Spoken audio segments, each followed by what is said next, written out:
Football, the world's most popular sport. A game with highs and lows, potentially the greatest game ever to be played. But how did football come to be like it is today? When and where did it come from? And how did it influence culture forever? Welcome back everyone, I'm Shoria from Sports Hardcore, and today we're going to be looking at the fascinating history of football.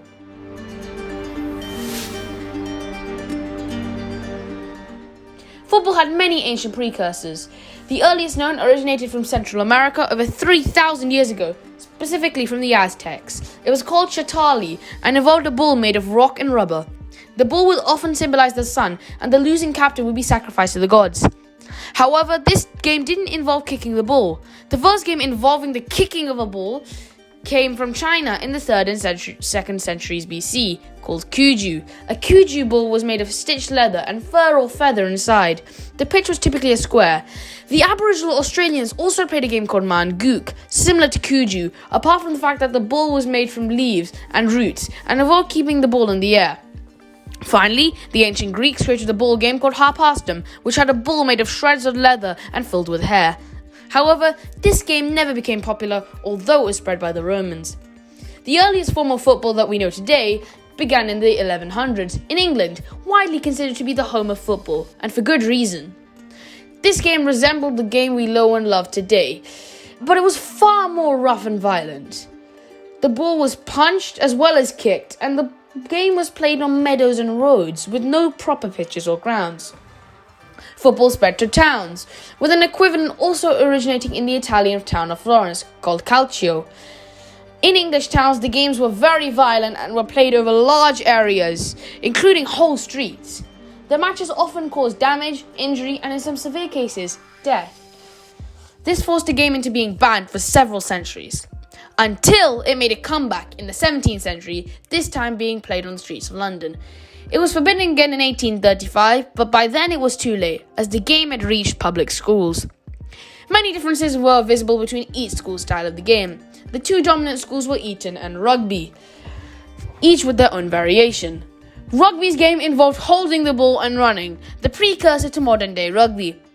This game was known as the running game. Eton, on the other hand, used only the feet to dribble the ball forward and shoot, the precursor for modern-day football.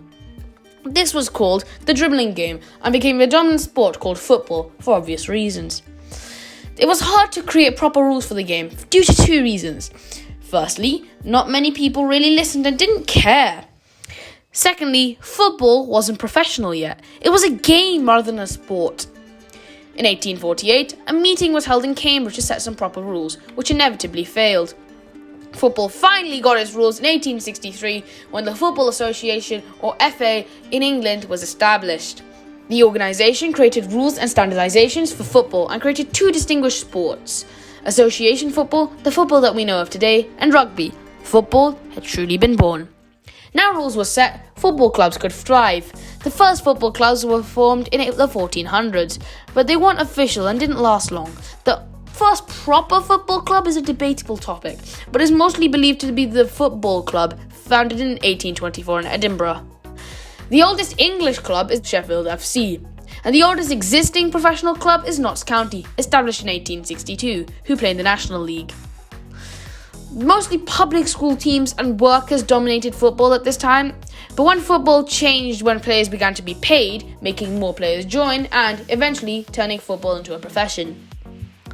Paying players made them more motivated to win, producing more exciting games and attracting more spectators. The interest in the game was brought to a level that in the 1880s, tickets could be sold, paving the way for football to become professional in 1885.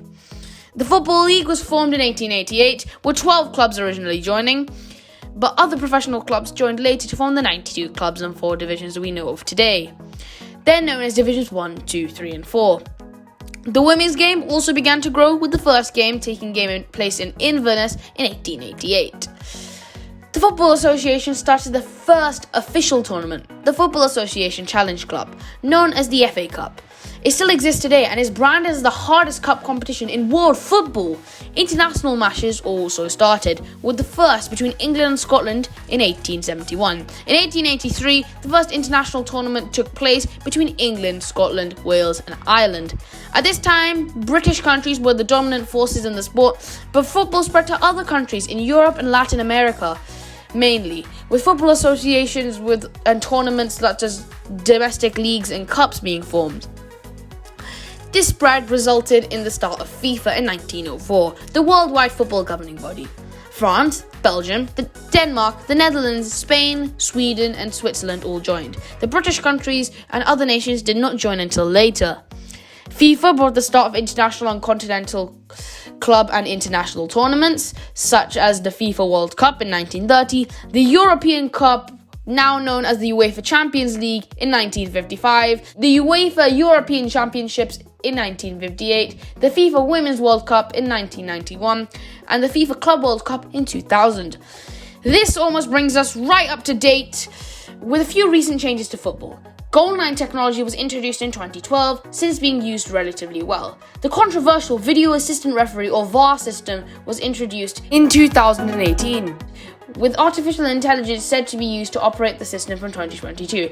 Football almost took a turn for the worst recently, with the European Super League in 2021 thankfully failing. This brings us right up to date with football in 2021. Thank you very much for watching, guys. Please do consider liking and subscribing. It will mean so much to us. We will see you guys next time.